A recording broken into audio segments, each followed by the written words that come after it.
हर रोज की तरह सुबह होते ही अमित अपने हाथ में कुल्हाड़ी लेकर अपने काम पर निकलता है। और कल की तरह आज भी उसे घर के बाहर ही गांव के एक सोमनाथ चाचा मिल जाते हैं। अरे बेटा अमित, क्या तुम लकड़ियां काटने जंगल जा रही हो? मुझे कुछ लकड़ियां चाहिए थी, इसलिए सोचा कि तुमसे ही ले लूं। भला तुम्हारे होते हुए मैं किसी और से क्यों लूं? इसी वजह से मैं सुबह सुबह तुम्हारे घर आ गया और तुम तो बाहर ही मिल गए। तुम ऐसा करना, आज शाम तक अच्छी खासी लकड़ियां मेरे घर पहुंचा देना। अरे चाचा जी, आप बिल्कुल चिंता मत कीजिए। मैं आज शाम तक आपको सबसे अच्छी लकड़ियां आपके घर पहुंचा दूंगा। और चाचा, आपका बहुत धन्यवाद कि आप सुबह सुबह आकर मेरा मन खुश कर गए। सच कहूं तो हमारे गांव के कई लोग मेरे काम की इज्जत करते हैं और मुझसे लकड़ियां लेने में बिल्कुल भी झिझकते नहीं। कल ही रोहित ने मुझे लकड़ियों की जिम्मेदारी दी थी और आज आपने दे दी। इससे मुझे बेकार में बाजार भी नहीं जाना पड़ता। अरे अमित बेटा, हम सब एक ही गांव के निवासी हैं। यहाँ हमें एक दूसरे के काम की इज्जत करनी चाहिए और हमेशा एक दूसरे का सहारा बनकर रहना चाहिए।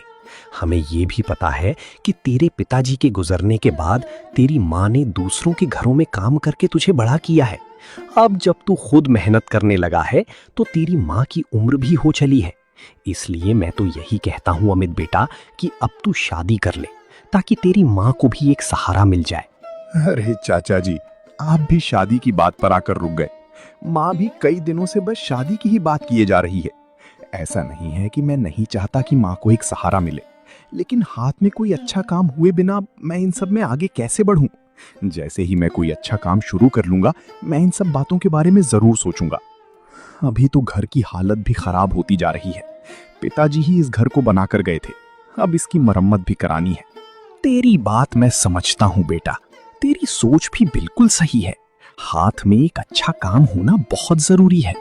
वैसे तू बिल्कुल अपने पिताजी पर ही गया है। वे भी एक ईमानदार इंसान थे और उनके सारे अच्छे गुण तुझ में दिखाई देते हैं।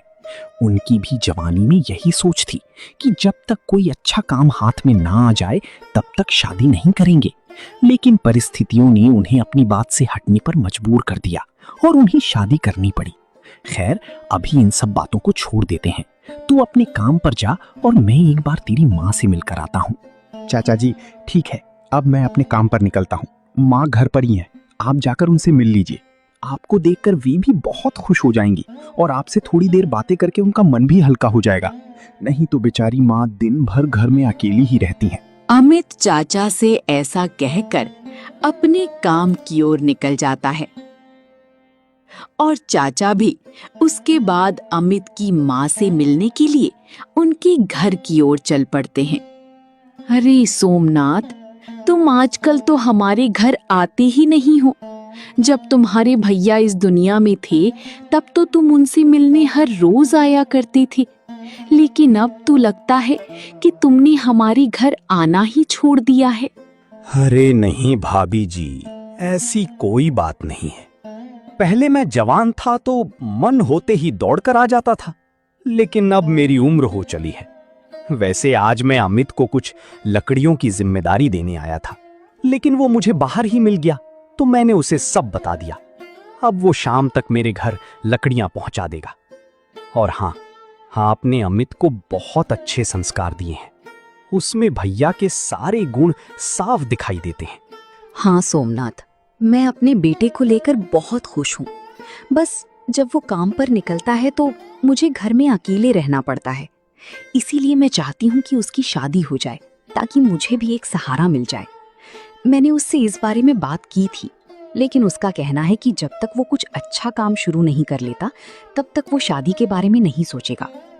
लेकिन एक बात तो माननी पड़ेगी, मेरा बेटा दिन भर जंगल में लकड़ियां काट कर आता है और रात को खाना भी वहीं बनाता है।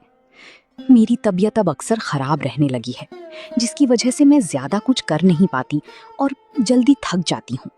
अरे भाभी जी, अभी बाहर मैंने भी अमित से शादी की बात की थी, लेकिन उसने मुझसे भी यही सब कहा। खैर, मुझे जो अच्छा लगे वही करने दीजिए। उसने भी अपने मन में कुछ सोच समझकर ही रखा होगा। और वैसे भी अमित जो भी करेगा सोच समझकर ही करेगा और अच्छा ही करेगा। मुझे उस पर पूरा विश्वास है। हाँ सोमनाथ, मुझे भी अपने बेटे पर पूरा भरोसा है। भाभी जी, अब मैं चलता हूँ। आप अपना और अपनी तबीयत का अच्छे से ख्याल रखिएगा।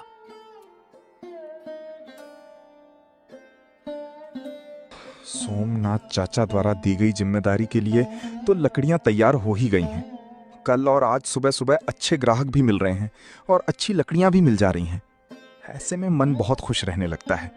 सोचता हूँ अगर इसी तरह कोई अच्छा रिश्ता भी आ जाए तो माँ की रोज कही हुई बात को भी पूरा कर पाऊँ। और रही बात किसी अच्छे काम की, तो वो मैं शादी के बाद भी कर ही सकता हूँ।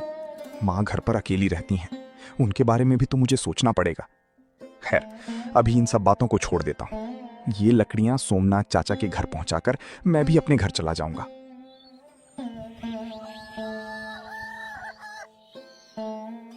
माँ, आज सुबह जैसे ही मैं घर से निकला, मुझे सोमनाथ चाचा मिले थे। उन्होंने मुझे लकड़ियों की जिम्मेदारी सौंपी थी और कहा था कि वे आपसे भी मिलना चाहते हैं। फिर मैं जंगल चला गया था और लगता है कि वे आपसे मिलकर भी गए होंगे, है ना?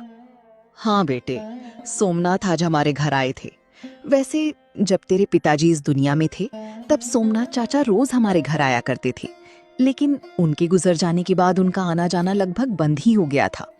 आज वे आए और थोड़ी देर उनसे बातें की तो मन को बहुत सुकून मिला। और हाँ, उन्होंने बताया कि बाहर तुझसे मिलकर उन्होंने तेरी शादी की बात भी छेड़ी थी। हाँ माँ, अब तो सभी लोग मेरी शादी को लेकर ही बातें करने लगे हैं।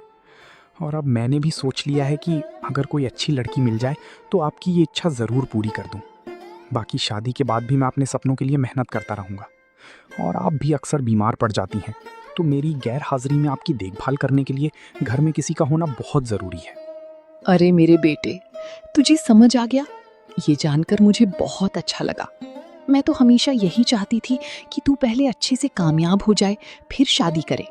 लेकिन घर पर अकेले रहते हुए मुझे बहुत दिक्कत होती है, इसलिए मैं तुझसे रोज शादी की बात करती रहती थी।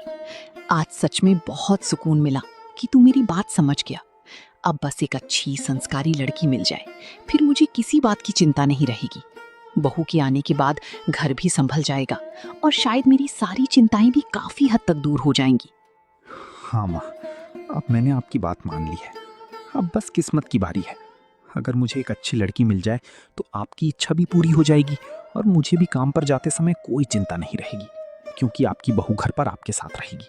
तब मैं भी बेफिक्र होकर अपने काम पर ध्यान दे पाऊंगा। हाँ बेटे, मुझे भी घर पर अच्छा लगेगा। नहीं तो अब घर पर अकेले रहते रहते मन ऊब जाता है। अगर बहू आ जाएगी तो उसके साथ बातें करती रहूंगी, समय भी अच्छा बीतेगा और मन भी लगा रहेगा।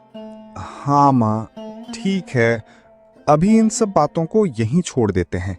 जो होगा देखा जाएगा। अभी मैं रसोई में जाकर खाना बना लेता हूँ, उसके बाद हम दोनों साथ में खाना खाकर आराम से सो जाएंगे। सुबह फिर हर रोज की तरह मुझे जंगल जाना पड़ेगा।